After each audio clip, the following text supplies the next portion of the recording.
Balancing emotions. Hey folks, Aaron and Ninja here. What are we talking about today, Ninja? We want to talk about balancing emotions. This is one of the our key, I suppose, point. So one of the things when you're going through times like we're going through in the world today, like you can get quite emotional, and a lot of times when you're emotional, it's because you're looking at one side of things. So that when there's restrictions, there's things that you can't do no longer. So you can keep on looking at all the things that you can no longer do. So when you're looking on that kind of side of the ledger, you're kind of blind to what you actually can do and what opportunities and what benefits are in your situation. So we want to talk about how to bring yourself back into equilibrium. So that's one of the things that we do here, and quite often we do it with our customers, but we've been doing it in our business quite a bit lately, and just drawing a line in the page so it's apparent all the drawbacks. Easy to focus on the drawbacks of things and the benefits if you're infatuated with something, but the hardest part is always the stuff that isn't so easy or visible to you. So we can be infatuated with how it could be. So like the fantasy, if we could continue on doing whatever we were doing before, and things like that. But the reality is that when you are faced with challenges, that's when you can actually really grow and develop and learn. And there is so many opportunities in that. So we just wanted to show you part of the process that we actually go through. So we've got some stuff in the background. So we've you can see here where we draw lines in the page, and we've got benefits and drawbacks over there. And so when so on this side, we've got all drawbacks, and people are just feel that column. They're just so easy. But they're just so focused on it, and you cannot see any kind of other benefit, anything else. They're just down that way, and they're just worrying themselves sick, literally worried sick, and they're just sort of, when you're looking at it from the outside, you just see, oh wow, this is not healthy. This is not a healthy way to be. They're just sort of frantic and just totally down that one track. It's a one-sided story, isn't it? Yeah. And you can see them when they're talking. They have that charge, and they're emotional. They're passionate. They're there, and they're refusing to see the other side of the ledger. And it's topical for us right now because as of only a couple of hours ago, our industry has been shut down in Melbourne. So 6 weeks, we're looking at not being able to work. So, for us, it's a similar story where it's easy to see the drawbacks, but because we've done this so much, we know that we have to just, even though the emotion's there, like right now, we're feeling, a bit frustrated, a bit bitter, but we know that this process is so important. So we're just kind of, biting the tongue and then focusing on what we can do and doing this process. Because the thing is with this process, it's actually got a bit of like a science behind it in such. When you actually do write it down on paper and you get to a certain number, say 50 drawbacks or 100 drawbacks or 100 benefits, whatever it may be, your brain actually, is it the neuroplasticity of the brain or something? It creates such a charge in the brain that you actually kind of balance your emotion by actually writing it down on paper. So by actually doing it on this paper here, you can't just do it in your head and think, oh yeah, I'm thinking of 10 things, I'm thinking of 20 things. You actually have to write it out to actually do the process. So it can be super effective. So and a lot of times at the start, you'll just be saying, nah, there's no benefit at all. There's just nothing good about it, but in that sort of, so what we should say as well, we got this from John DeMartini. So he's sort of made a real art of this and how to break through, where you're blocked and where you're.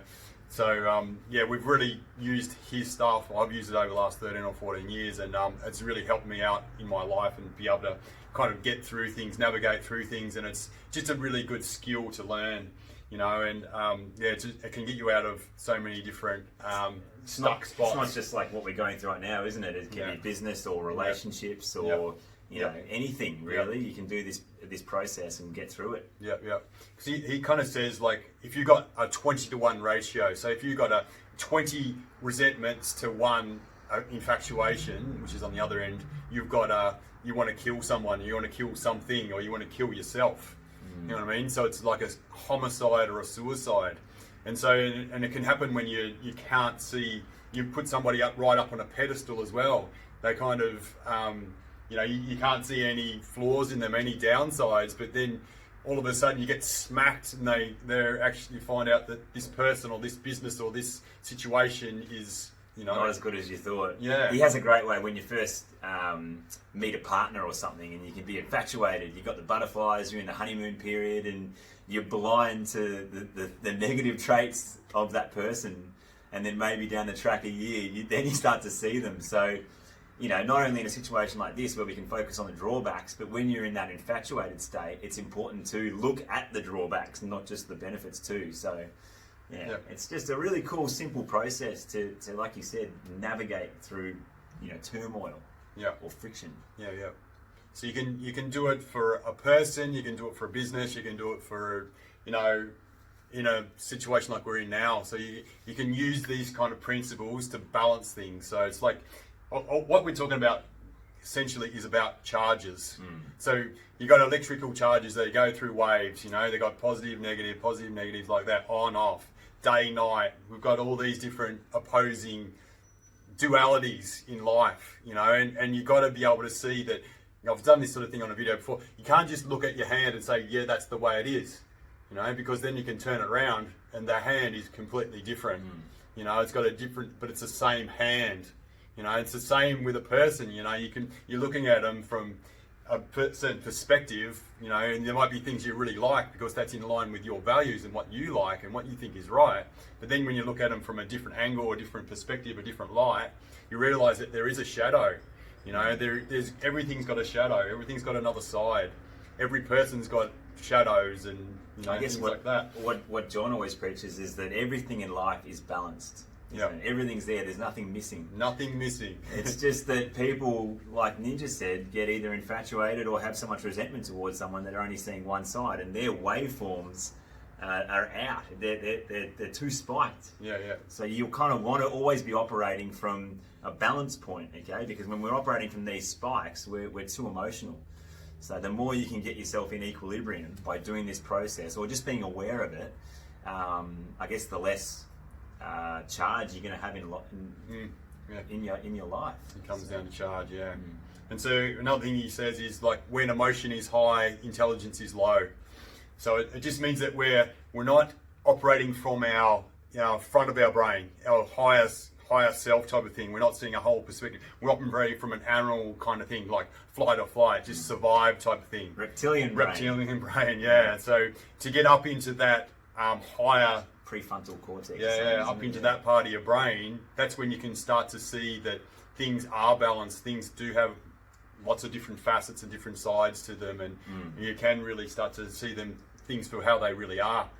So there's a lot to the DeMartini, I guess, method, but this is the one that you can apply to every situation and really quickly in your life. Even if you're doing 5 things and 5 things, you don't have to do 50 or 100, but and it gets you, like I feel like since diving into this method 3 or 4 years ago when you introduced it to us, I think it's really good to think on the fly. So when you're in real time going through a charge, if something happens to you, it makes you think, okay, no, just stop, hold yourself back there, start doing the process already in your head in real time, and it can help you stop reacting in an emotional and maybe irrational way.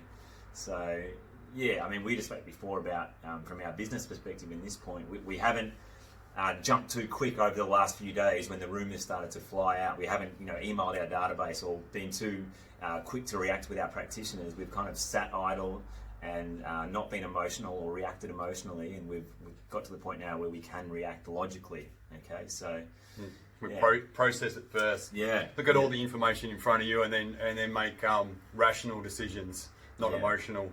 So that's the process. So I guess what we're kind of imparting on you now is if you feel like somewhere in your life that you have too much charge, whether it's to a person, a situation, a relationship, do this process. Draw a line in the page and write down 50 to 100 benefits and drawbacks to that person, situation, whatever it may be, and see if you get to a point after 50 or 100 where you start to feel the charge dissipate. And what does Demar say? It's when you get to a point of gratitude, where unconditional love, when you're in the middle. Okay. Yeah, that's what love is. Synthesis and synchronicity of complementary opposites. Synthesis and synchronicity of complementary opposites. Yeah. That's cool. Yeah. The master lives in a world of transformation, not in gains and losses. So yeah, nothing's missing. That's what it all comes down to. So things are building up to one thing, or they're breaking down to many pieces type of thing. So things are all continually transforming, things are continually changing, and it's sort of, you can't change that. You can't it's a fantasy to think that you can go back in time and things can be the way they used to be and things like that, or to be, that's kind of one of his definitions of depression and anxiety as well, is comparing your current reality to a fantasy. Fantasy, that's right. That's when you can get yourself in real trouble. It's when you're kind of just wishing so hard that things could be a different way without doing the things that are going to get you there, or just changing policies or whatever it might be. So that when you've got those discrepancies where you want it to be something but it's actual factors here, that's when you're kind of out of balance. You've got these emotional charges. So got to think about that question that I think is so important, is what can I do? What can I learn? What opportunity is in this? So, and once you start looking into that column, your life changes, because like right now for us, we're starting to think, how can we still serve? We can rest, we can, how can we still connect in with people? What's important to us? We're having all these realizations that when you're really busy and you're on your way and you think things are merrily and rosy and everything, you lose sight of other things. So exactly. So yeah, it's easy for us right now to think about all the losses. Like when you speak about gains and losses, it's easy for us to reel them off, but we're not really appreciating what we've gained. And like you said about the transformation, it's like you got to evolve. Don't you evolve with the situation that you dealt with? Yep. So yeah, we're just seeing this as an opportunity to better serve you guys out there. This is probably going to go on YouTube, so we've got 6 weeks to try and get as much content out to you guys as possible, and just somehow be able to affect the world like we do with our hands-on techniques. We need to try and figure out how we can have the same impact by not using our hands, trying to find out different ways. And in the long run, we know we're going to be better off for it. So yeah. It's an amazing concept, amazing process. It's definitely changed my life since, especially I did the breakthrough experience with John in Feb. So I'm still pretty new to it all, but I know you've been telling us about his theories, and I guess we run our business off most of his principles, don't we? We do, yeah. And yeah, it's incredible. So I highly recommend you guys out there to look him up. He's got amazing free content on YouTube, just little 5-minute clips that can change your life. So whether it's, like we said about business and relationships, but even like wealth creation and all that kind of stuff too. So there's so many different avenues that you can pick up tips from John. Yeah. Wherever you want to be abundant in your life, And like, what I suppose with DeMartini, he's all about axiology. So, and what that basically means is hierarchy of values. So everybody on earth is fingerprint specific, what is important to you. So you'll have a most important thing through right down, maybe 100 or 1,000 things down to least important. And so kind of working out what is your hierarchy is so important, knowing yourself, So that's one of the first steps, isn't it? Then you can work out why you are the way you are, why you behave the way you do, and why you judge people, because you're judging from what you think is important.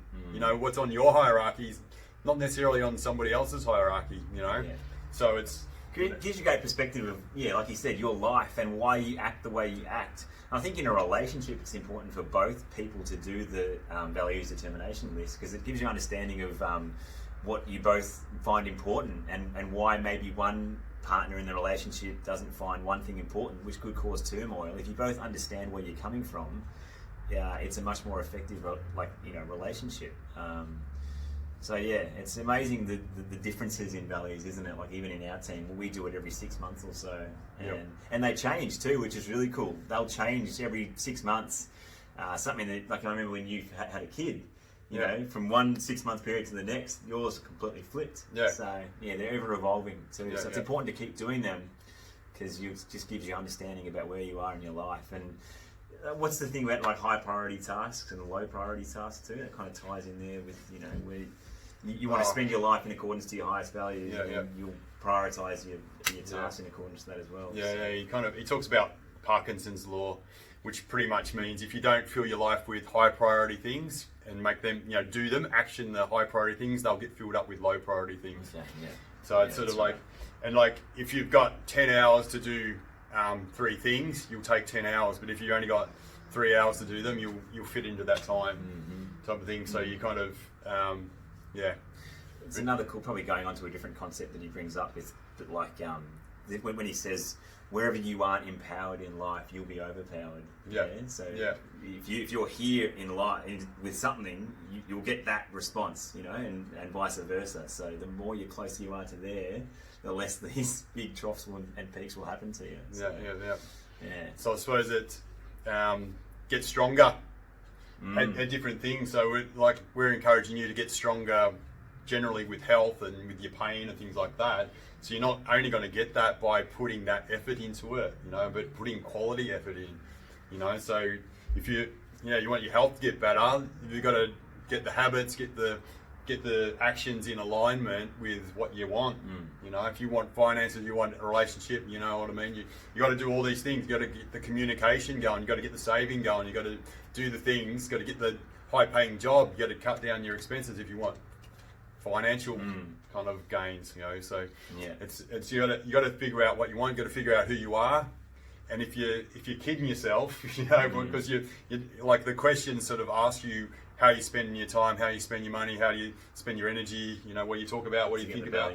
You understand yourself, and if you think you want money, but if you're spending it all the time or something like that, you're not actually, that's not really what your values are. You're not living in accordance to your highest values, and then there'll be internal trauma there too. So you're kind of figuring out why do I have anxiety? Why am I depressed? You do this values and determination, you know, exercise, and it'll give you that snapshot, and you can say, well, maybe I'm fucking anxious because I'm not living in accordance. This is what I value, and I'm not doing anything to live that way. So, yeah, incredible stuff, isn't it? Yeah. I guess going into a different one, I remember the probably going a bit longer here. It's all right. It's all right. You can still listen, hopefully. Remember when we were talking about finances and wealth creation, and going back to the whole stop acting from an emotional state? He says to like automate everything. You know, take the emotion out of it, and that will help with your wealth creation too. So if you've got to pay a bill for $100, if you've set that up in an automated process, that's just gone. You don't have that option to be like, oh, I don't really want to do that. I'm not going to send it off. You know, so it's going back to the operating from an emotional state. He's trying to take you out of that state, isn't he? That reptilian brain, that fight or flight. You know, operate from a logical point of view. Yeah. And like, so if you've got resentment towards paying taxes or paying a bill or something like that, he'll make you, we can do a process just on that. So you just, all the benefits of paying that bill. You know what I mean? All the, you know, of your taxes, you look at all the roads and the infrastructure and the plumbing and or whatever it is that comes into your house, and you know all the things that any situation. And so then you go and you're happy to pay it because thank you. Fuck, if you didn't get that service, if you didn't do that your job, you know, whatever it is, I wouldn't have had that benefit, you know. The world wouldn't be the way it is. So so you can turn anything around, like any bill, anything you're resenting or anything you're infatuated with, you can turn that into a balanced thing. So the charge is just a normal little wave rather than a big spiky one like we were talking about before, where you kind of, you know, intelligence is low. Yeah. So I guess the thing we see with our customers and in life too, that people are stuck in a story or a narrative, aren't they? Like they're constantly just telling their story and repeating it too much without, because they're stuck in that state. They're not seeing the other side. They're not able to balance the situation. So they're stuck with this narrative that they tell everyone, and they repeat and repeat and repeat. And they can be in that for 30, 40 years. Yeah. So, it's so important. So important. Yeah, it's like the brain is so powerful, isn't it? Like, and we fulfill our prophecies all the time. You know, if you think about pain, you bring about pain. What you think about, you bring about. There was a really cool little story me and Aaron read just yesterday. It was this guy on death row, and he was going to go in the electric chair. And it's pretty shit, but they wanted to do an experiment on this guy. Anyway, so they said, oh, there's a 1% chance you'll get through this. And the guy said, oh, I'm going to die anyway, so I'll take that 1% chance. And anyway, so they got him down. They said, oh, we're going to strap you up. We're going to cut your wrist, and we're going to just see if you how long it takes for you to bleed to death, or if if your body will heal up. We're going to cut a major artery in your wrist. Okay, so what they did, they strapped him down so they couldn't see his arm, and and he was lying on a bed, and they just put a little cut in his wrist. It was nothing at all. So he thought he was cut.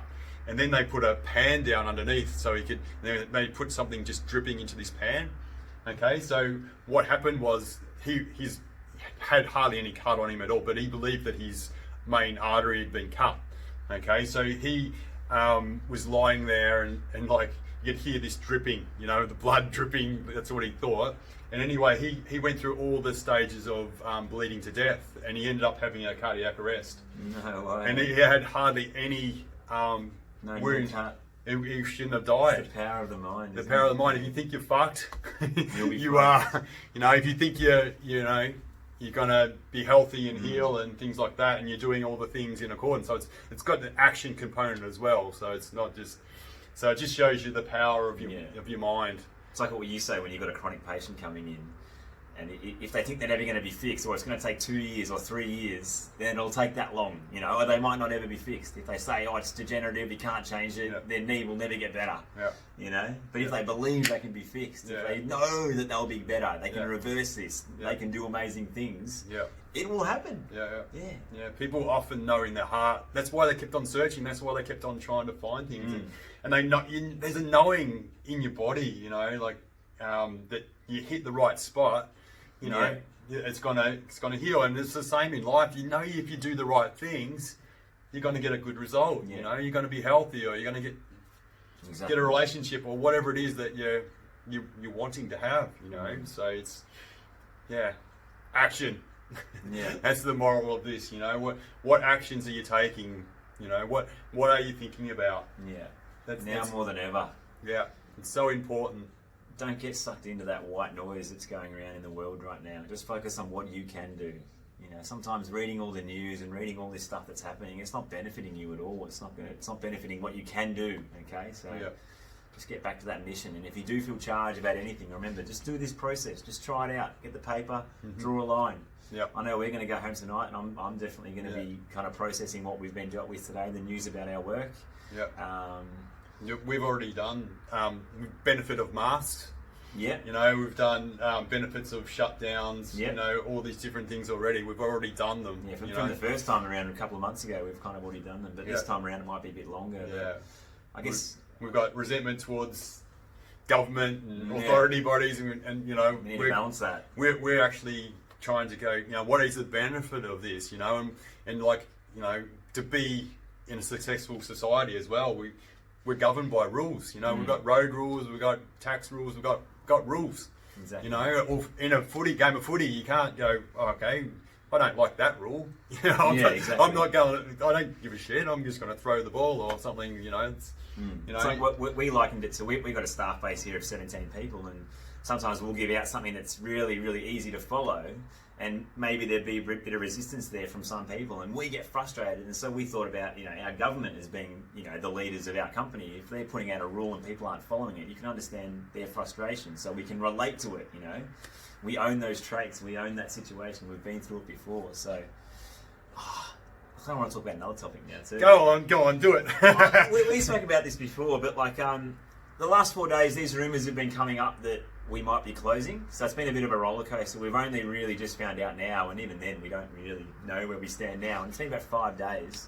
I had my lowest day on Tuesday when I work at our Brighton clinic. And we only have one room there, so I was on my own. So these rumours were coming out, and I felt myself being really emotional. That night, I felt like shit. I was frustrated, I was angry, I was bitter, I was sad as well. I didn't want us to close again because we're really going well at the moment as a business. And then yesterday I had my Richmond day where we're together, there's 5 or 6 other people there, treated 9 people for the day, very connected, very able to communicate. And even though we hadn't had a decision resolved, I didn't have that same emotional charge that I had on the Tuesday when I was alone.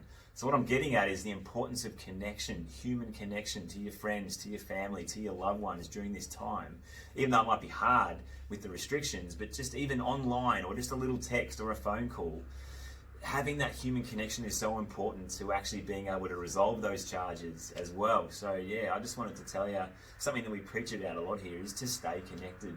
Because we're social creatures, we need it. We need family, we need hugging, we need actual connection too. Like we do a lot of this stuff, like hand on heart stuff, hugging, you know, eye gazing. There's exercises you can do, but yeah, from my experience this week, it just made me realise how bloody important being with other humans is. So yeah, I wanted to tell you guys that too. And I told him to process it on that night as well. Ninja helps me out a lot. You need to balance it. Yeah, and that's good that someone can be a mirror to you, like shine a bit of light on when you are out of balance and you're not. Because you're blinded. You're literally blinded. Yeah. And that little comment Ninja gave me, it was like, oh fuck, you know. Sometimes people won't see that though and need a bit more pushing. But yeah, plant those seeds and they'll grow. Yeah. But yeah, that's what, you know. If I didn't have you though, if you were an isolated person, you didn't have someone to shine a bit of light, that spiral will continue, that narrative will be going on in the head for years and years and years. So, yeah. Good bloke, Demar. Yeah. Yeah. Anyway, what else? Half an hour. That'll do. That'll do? Yeah. Go and process your shit. Process your shit. Clear your shit. Your guts will be better. Do some plumbing. Think about the language in it too. Can't deal with your shit. Yeah. If you got shit, you're clogged up.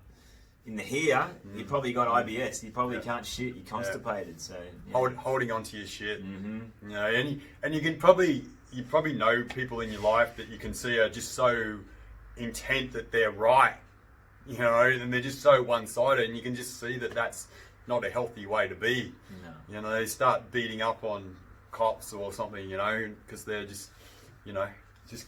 They're one-sided. Yeah, one-sided. Exactly. You know, they just can't see any other way. And you got both spectrums at the moment. You got people that are one-sided with the COVID thing on the mainstream side. You got one-side people there, and you got the conspiracy side, and you got one-side people there.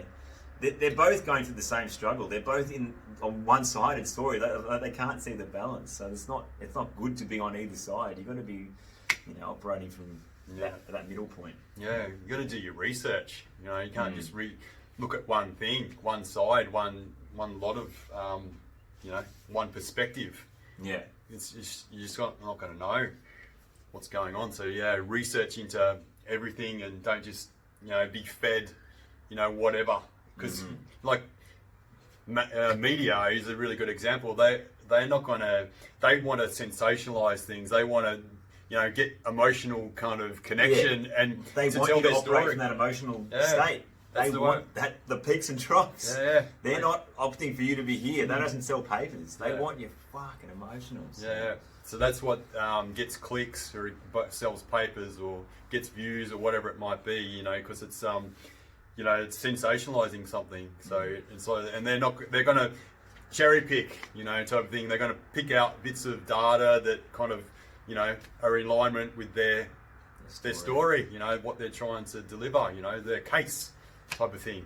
It's like a jury of, you know, you're in court or something. You got to just try and put yourself in the good light and try and shine light on their shit bit. The prosecutors in the defence, they're not going to help the other's case. No. They're going to show the ones that they want. Yeah. So that's it. So that's what media or anybody telling their story is going to do. They're going to just, you know, to get, you know, connection and emotion, you know, to, you know, sensationalise their story to get you on board with it. Yeah. So. Anyway, hopefully there's a little grab a few nuggets out of there every now and then and use them. But it's just what do we do? Grab a pen and paper. Start processing stuff. Start writing some of the hardest things that you think have just been wrong and injustice or whatever there is. Look at what the benefit is, because, you know, don't let it take 20 or 30 years to see that there's been good stuff come out of tragedy. Yeah. You know, because it's happening, it's apparent. Things are transforming all the time.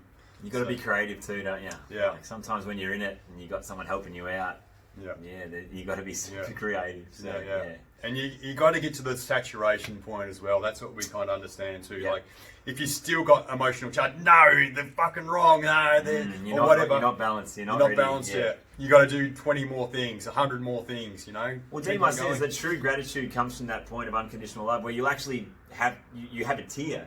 Yeah. He says that when you get to that point, you actually will have a tear come out of you because you've reached that gratitude. There's no charge there. Okay, so you've got to keep going until you get to that point. Yeah. You'll feel it. It comes from here. You'll feel it. You know, you can't have that. It's the best. And when you do the breakthrough experience, like he doesn't get you to write it out in dot points like that. He gets you to just write it over the top of the other one until the box that you're doing it in is black. Yep. And then you know, like you said, it's saturated. Yep. Okay, it's done. Yeah, there's not another charge there. You can't see any white. It's just down black. So yeah. Anyway, good luck. Yeah. Well, we're going to have lots of videos for you, Yeah, hopefully. yeah. So hopefully this one helped you. It's Yeah. always helped us from our personal experience, and happy to be here to connect with you. Yeah. Get processing, guys. Oh yeah, had a little thing to sum it up. Was the master sees nothing as a threat, merely an opportunity to dance. Okay, so that sums up this kind of work as well. So you got a threat or you got a challenge or whatever, you can dance with that. You don't have to just, think, oh, protect, run, hide, all that kind of stuff. How can we find some learning out of this? What's the opportunity? What are the benefits? So that's kind of sums it up. Like you can turn things around. And a lot of times we are living in our head. So if you can be more level in your head, you're gonna have a better experience through life. Yeah, let's dance with this lockdown, man. Yeah, that's it. Cool. Thanks, team. See ya. Done.